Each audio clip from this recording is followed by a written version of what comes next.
Welcome back. Let's face it, for most of us, we want to host a fun 50 styles game night, but we feel like our homes, they are lacking, or maybe even a bit blah. So our lifestyle and design expert, Johnathan Miller, is returning to help us sort it all out. Good morning, Johnathan. Where do we even start? First, you got to make sure you have the right space. Okay. Yeah. You want to make sure you got room for probably about 10 to 20 people to spread around. That means having the right amount of seating. Yes. Doing either, I would always suggest having a round coffee table or an ottoman in the room because people can sit on the floor, slide under that, you know, kind of kid style when you're sitting there, especially if you're playing a board game. Well, and this is so easy to move. You know, if you need to do a game that involves getting up and moving around, you can move the table out of the way or keep it there. And you can actually get a lot of pop-up coffee tables too, so they can elevate a little bit higher if you're playing one of those and you just don't want to make sure. I know you cheat, so I want to make sure that, you know, you can't. Tell it. Over those answers. Tell it. So, Johnathan, obviously, if you're entertaining someone, especially me, the number one thing you're going to have if you're having me over, tell them. Snacks. That's right. You all know. You are going to have to make sure that you always have plenty of drinks, plenty of snacks. No, so you have an assortment. 100%. I may or may not have snuck one of these lemon cookies before we started. He did. So y'all know how Daniel, he likes to play his little games. And he has been very open about trying to lose some weight. And he was trying to tell everybody in the control room to be quiet. And I said, from across the way, Daniel, I can hear you crunching in my ear. What kind of cookies are these? I do. Shh, don't say it. Oh my God. Daniel, I hear you crunching in my ear. For a game night, you all know you're going to have some snacks and an assortment and of there's snacks. always that friend. There's always that guest who you need to have the assortment, but who is munching from the entire time. So you want to make sure you have enough.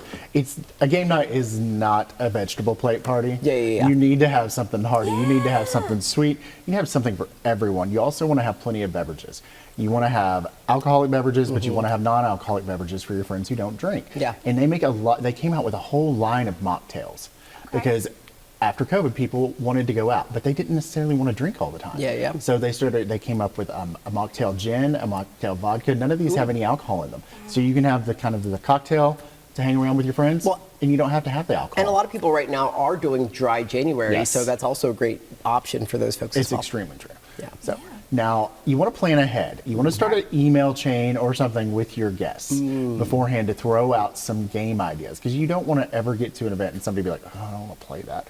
Or they don't know how to play it, or it is just one of those things. They're just like, I lost that game every single time we played it. I am not playing with you no more. Yes, you know, it's true. It's like, because I mean, after a while, you can literally learn people's tells. And I mean, Daniel and I could be playing a game, and we look at each other, and it's like, that's the answer. They're cheating.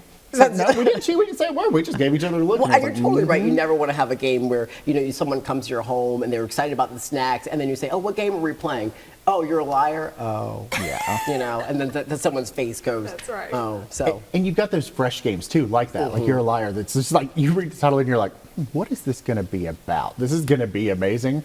And, you know, like that. You literally have to read cards and tell people, which I would not want to play with either one of you, because you have to read this and not have a reaction, because it's like, well, was that true or not? This could be a problem. And listen, I've hosted several game nights, and I would say one of the other things you have to really judge is the room. You could also do that pre-planning and plan to, you know, play case file, what is this, truth and deception, but then you get there, you're in the middle of the game, and people aren't having fun.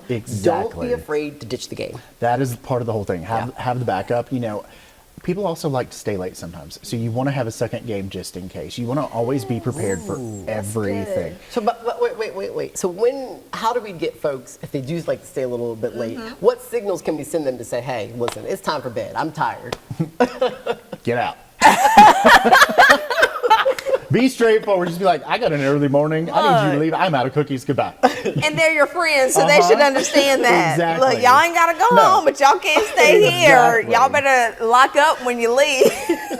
Now, if you're somebody who doesn't host things a lot, go for a full-blown event. If you're going to just start your game night, say you want to start having one every week, but it's your very first one, do a full event. I actually bought this Champagne Murder game for myself during the holidays because I thought this would be so much fun to do a murder mystery night. And you beforehand, you email out the characters, you email out the character bios.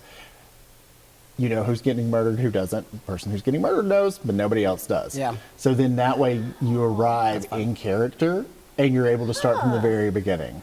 That is so good. Yeah. I had never thought to be that in-depth with a game night, but I like the intrigue, the excitement that really creates around it. Well, you want people to be excited to come to the next one. Yes. So you've got to start big to get them excited so they want to come back to the next one. They're not, I don't know about that. You know what's going to get me back? These delicious chips. All right, so for more information and to have Johnathan help you stage your custom design search, all you have to do is visit Jsquared RVA on all of his social media platforms, or you can visit jsquaredrva.com. Stick around, we've got more news and weather for you after this break.